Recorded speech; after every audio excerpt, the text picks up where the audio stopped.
शपथ 2.0 कॉन्क्लेव जारी है। आपके साथ मैं हूं सुमेरा खान। पिछले 17 घंटे से जिस बात की आशंका दुनिया भर के वॉर एक्सपर्ट जता रहे थे, आखिरकार वही हुआ है। सवाल पूछे जा रहे थे कि शपथ के बाद पुतिन के लिए ट्रंप का रिएक्शन क्या होगा। सवाल पूछे जा रहे थे कि ट्रंप के राष्ट्रपति बनते ही यूक्रेन और जेलेंस्की का क्या होगा। क्या जंग की ज्वाला और भड़केगी या जेलेंस्की की उल्टी गिनती शुरू होगी।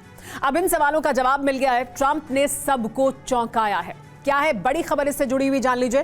ट्रंप की शपथ के 24 घंटे में जिनपिंग और पुतिन में हुई है बात। जिनपिंग और पुतिन ने मिलकर अमेरिका से निपटने पर बातचीत की है। अपने देशों के मामले में बाहरी दखल की निंदा भी की गई है दोनों की तरफ से।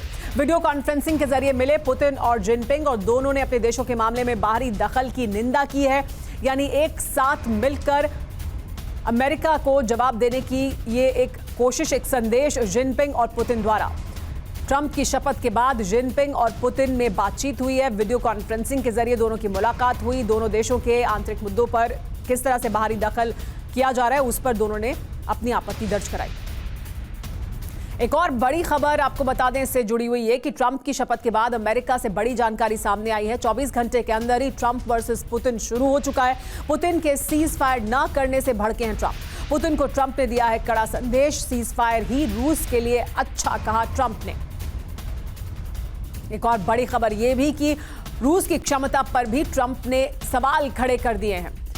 रूस की युद्ध लड़ने की क्षमता पर सवाल खड़े किए ट्रंप ने। रूस को बर्बाद कर रहे हैं पुतिन। ये भी कहा ट्रंप ने, युद्ध में रूस के 10 लाख सैनिक मारे गए हैं। जंग में रूस बहुत अच्छा नहीं कर रहा है। एक हफ्ते वाला युद्ध 3 साल से चल रहा है और इस वजह से रूस की क्षमता पर सवाल उठा रहे हैं ट्रंप। दूसरी बार राष्ट्रपति बनने से पहले 24 घंटे में रूस यूक्रेन जंग खत्म कराने का दावा करने वाले ट्रंप के नए बयान से रूस को क्या संदेश है, आइए इसको समझते हैं। रूस को यूक्रेन से समझौता करना ही होगा।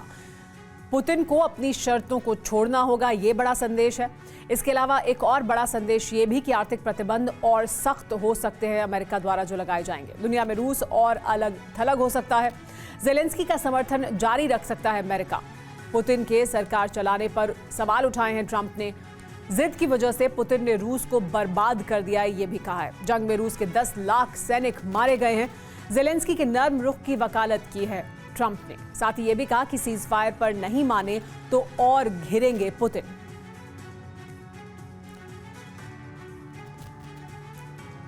और इस पूरे मामले पर और ज्यादा जानकारी के लिए हमारे साथ जुड़ गए TV9 भारतवर्ष संवाददाता सुमित चौधरी और मनीष झा। मनीष, एक बड़ा सवाल ये कि लगातार सुमित भी हमारे साथ बने हुए हैं। सुमित, युद्ध को लेकर ये कहा जा रहा था कि ये, और खुद ट्रंप ने कहा था कि वो युद्ध खत्म करवा देंगे 24 घंटे के भीतर, लेकिन क्या पुतिन उनकी शर्तों पर बातचीत करने के लिए राजी नहीं है और इस वजह से अब ये रुख हम ट्रंप का देख रहे हैं या अभी भी उम्मीद बाकी है? देखिए, एक बात तो तय है कि अगर रूस यूक्रेन की और अमेरिका द्वारा बातचीत होगी तो वो अमेरिका की शर्तों पर नहीं, रूस की शर्तों पे होगी। रूस ये बात बिल्कुल क्लियर कर चुका है। कई चीज़ें उसने बहुत क्लियर कर दी है कि वो चाहता है कि करीबन 20-25 साल तक एक ऐसा मैकेनिज्म बनाया जाए कि यूक्रेन नाटो में शामिल ना हो। दूसरा सबसे इंपॉर्टेंट बात यह कि जिन इलाकों के अंदर रूस की सेना बैठ गई है, यानी 20% के इलाके वो हैं यूक्रेन के, वो अब रूस के इलाके माने जाए। यहाँ तक कि कुर्स्क में जो इलाके में घुसी थी यूक्रेनी सेना, वो पीछे हटेगी इन इलाकों से। और तीसरा सबसे इंपॉर्टेंट बात यह, कोस्टल एरियाज के अंदर जहां जहां पर रूस की सेनाओं ने वहां पर बढ़त बनाई है, वो इलाके भी रूस के हाथ में रहेंगे। और ये इसलिए इंपॉर्टेंट है क्योंकि रूस अब कमजोर नहीं है। रूस, अगर आप कह सकते हैं कि जब कुर्स्क में सेना घुसी थी यूक्रेन की, तब अगर ये बातचीत होती, या फिर आप कह सकते हैं कि जब रूस और यूक्रेन की जंग शुरू हुई थी तब ये बातचीत हो सकती थी। लेकिन अब रूस इन इलाकों में अपने मोर्चों को बहुत मजबूत कर चुका है और रूस ये चाहेगा कि अब नेगोशिएशंस में उसकी बात मानी जाए। और ये जानता है कि अगर हद से हद अगर ये युद्ध खींचा तो क्या होगा, नाटो की तरफ से, अमेरिका की तरफ से रसद और साजो सामान यूक्रेन को मिलता रहेगा। और मुझे लगता है कि रूस ये प्रिपरेशन कर चुका है कि अगर और भी लंबा खींचना पड़ा इस जंग को 3 साल के बाद, तो शायद उसके लिए भी वो तैयार होगा।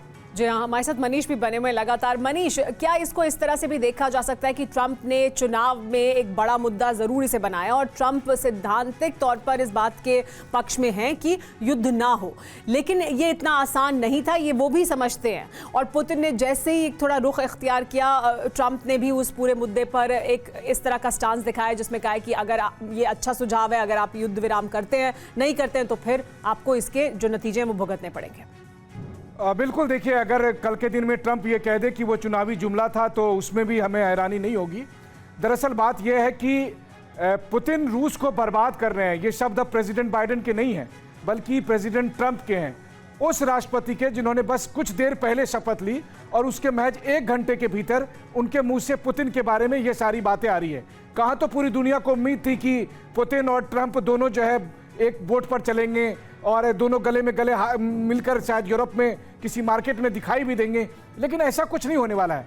दरअसल इस बात को पुतिन बेहतर तरीके से समझते हैं। देखिए, पुतिन पिछले 25 साल से राष्ट्रपति हैं और इस दरमियान उन्होंने 5 या 6 अमेरिका के राष्ट्रपति को हैंडल किया है। पहले प्रेसिडेंट क्लिंटन ने, फिर ओबामा ने, फिर जॉर्ज डब्ल्यू बुश ने और उसके बाद बाइडेन ने और फिर ट्रंप ने। तो इन सभी राष्ट्रपतियों के साथ वो काम करके एक बात को जानते हैं कि अमेरिका रूस के साथ दोस्ती अफोर्ड नहीं कर सकता है। तो ऐसे में प्रेसिडेंट ट्रंप भी चाहकर रूस के साथ ज़्यादा दिनों तक दोस्त बने नहीं रह सकते हैं। यही वजह है कि रूस ने पहले ही दिन से ये कहा था कि देखते हैं आगे क्या होता है, और जैसे ही शपथ से 2 घंटे पहले पुतिन ने यह कहा कि हम सीज फायर नहीं करेंगे। व्लादिमीर पुतिन ने युद्ध विराम से इनकार कर दिया। स्थायी समाधान के बिना युद्ध विराम नहीं कहा पुतिन ने, यानी इस वक्त सिर्फ अगर स्थायी समाधान नहीं होता है पूरी समस्या का तो उसके बिना युद्ध विराम नहीं होगा, पुतिन ने साफ कर दिया। दुश्मन को ताकत जुटाने का मौका मिल जाएगा अगर हम इस वक्त युद्ध विराम करते हैं। स्थायी समाधान का प्रस्ताव तभी बातचीत होगी। आपको सुनाते हैं युद्ध विराम पर पुतिन ने क्या कहा था जिससे ट्रंप नाराज है। बताते हैं रूस वर्सेस अमेरिका क्यों हो गया है। ट्रंप क्या चाहते हैं वो जानना सबसे पहले जरूरी है। ट्रंप चाहते हैं कि पुतिन डील के लिए तैयार हो जाएं। इसके अलावा ये भी चाहते हैं कि क्रेमलिन 3 साल पुरानी जिद छोड़ दे, रूस सीज फायर का ऐलान करे, ये चाहते हैं ट्रंप। लेकिन पुतिन क्या चाहते हैं वो जानना भी जरूरी है और इस वजह से उन्होंने इनकार किया है। पूरा यूक्रेन कई टुकड़ों में बंट जाए ये पुतिन चाहते हैं। जीते हुए एक क्षेत्र पर रूस का कब्जा हो ये पुतिन चाहते हैं, क्योंकि 3 साल उन्होंने इसके लिए जंग लड़ी है। जेलेंस्की को हटाकर पपट राष्ट्रपति बने, ये भी पुतिन की बड़ी मांग है। और इसी से जुड़ी बड़ी खबर यह कि यूक्रेन जंग को लेकर व्हाइट हाउस के पूर्व रणनीतिकार स्टीव बैनन की राष्ट्रपति ट्रंप को सलाह भी अब सामने आ चुकी है। उन्होंने कहा कि रूस यूक्रेन जंग ज्यादा ना उलझे, ये ट्रंप को सुनिश्चित करना चाहिए। जंग में अमेरिका की भागीदारी सीमित करें। ट्रंप लंबे समय के लिए यूक्रेन जंग में फंस सकते हैं ट्रंप, अगर इस समय वो उससे बाहर निकलने की कोशिश नहीं करते हैं तो।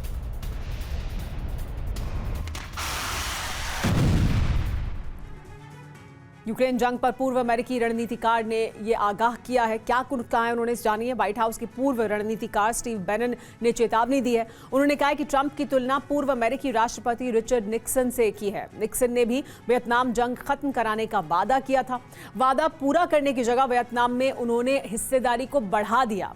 ट्रंप ने 24 घंटे में जंग खत्म कराने का वादा किया था। पूर्व राष्ट्रपति निक्सन से सबक लेने की ट्रंप को उन्होंने सलाह दी है। जंग में सक्रिय होने से अमेरिकी हितों को नुकसान की आशंका है, ये कहना है स्टीव बैनन का।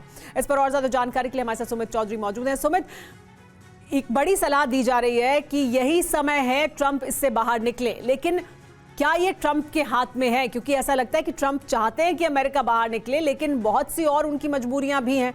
तो क्या ट्रंप इस ट्रैप से, ये जो जंग का जाल है, उससे बाहर निकल पाएंगे जैसा कि वो चाहते हैं, या वो फंसे रह जाएंगे निक्सन की तरह? देखिए, एक बात तो तय है कि डोनाल्ड ट्रंप अब दूसरी बार आए हैं, वो कई चीज़ों को लेकर बहुत क्लियर है और उनकी पूरी स्ट्रैटेजी अमेरिकन फर्स्ट के तौर पर आप देख सकते हैं, फर्स्ट उसके ऊपर आप केंद्रित होगी। और यही वजह है कि अभी वो अपनी इंटरनल चीज़ों को सुधारने में ज़्यादा लग रहे हैं। चाहे वो सदर्न, आप कह सकते हैं सदर्न एरिया के बॉर्डर एरियाज हो, मैक्सिको के बॉर्डर्स हो, इसके अलावा आप पलामा कैनाल की बात कर लीजिए। इसके अलावा आप जो सबसे इंपॉर्टेंट बात है इमिग्रेशन, जो आप कह सकते हैं कि उसको लेकर वो इन सारी चीज़ों को दुरुस्त करना चाहते हैं और अभी वो वॉर सिनेरियो के अंदर जाने से पहले अपनी चीज़ों को दुरुस्त करेंगे। वो सबसे ज़्यादा काउंटर उनका चाइना को लेकर होगा।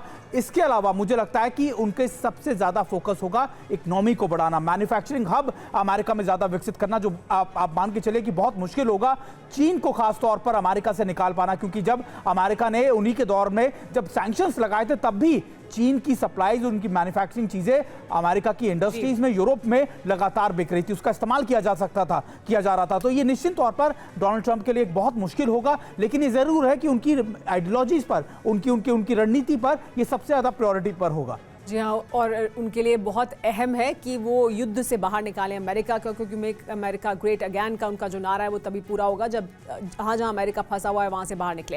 लेकिन इस बीच एक और बड़ी खबर है कि रूसी सैनिक ने तबाह की है एक लैंडमाइन, गन फायरिंग से उड़ी है एंटी पर्सनल माइन। देखिए, हम तस्वीर भी आपको दिखाने वाले हैं किस तरह से रूसी सैनिक ने एक लैंडमाइन को तबाह किया, गन फायरिंग से उड़ा दी एंटी पर्सनल माइन। देखिए किस तरह से इस माइन को उड़ा दिया गया रूसी सैनिक द्वारा।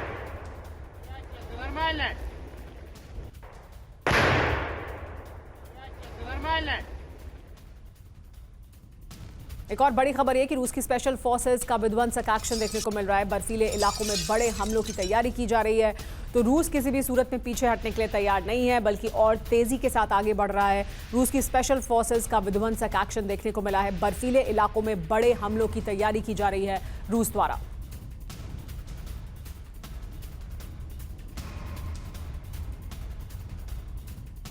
यूक्रेन पर रूसी सेना का विध्वंसक हमला देखने को मिला है। डोनबास, सुमी प्रांत के कई इलाकों में अटैक किया गया है। रूसी ड्रोन ब्रिगेड ने यूक्रेनी पोजीशन पर हमला किया है।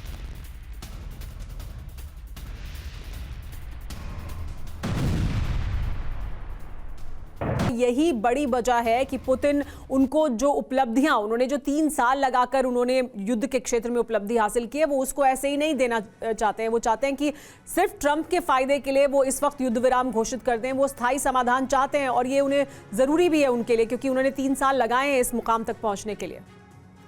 देखिए, ट्रंप की सारी बात तो उनकी पत्नी मेलानिया ट्रंप और उनकी बेटी इवांका ट्रंप ना माने तो फिर पुतिन कैसे मान लेंगे?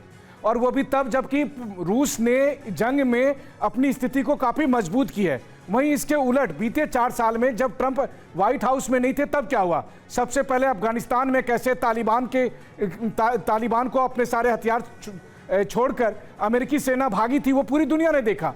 उसके बाद बीते 3 साल के दरमियान अमेरिका और नाटो के 30 देश मिलकर $200 बिलियन से ज्यादा की मदद देने के बावजूद भी रूस को पीछे नहीं कर पाई।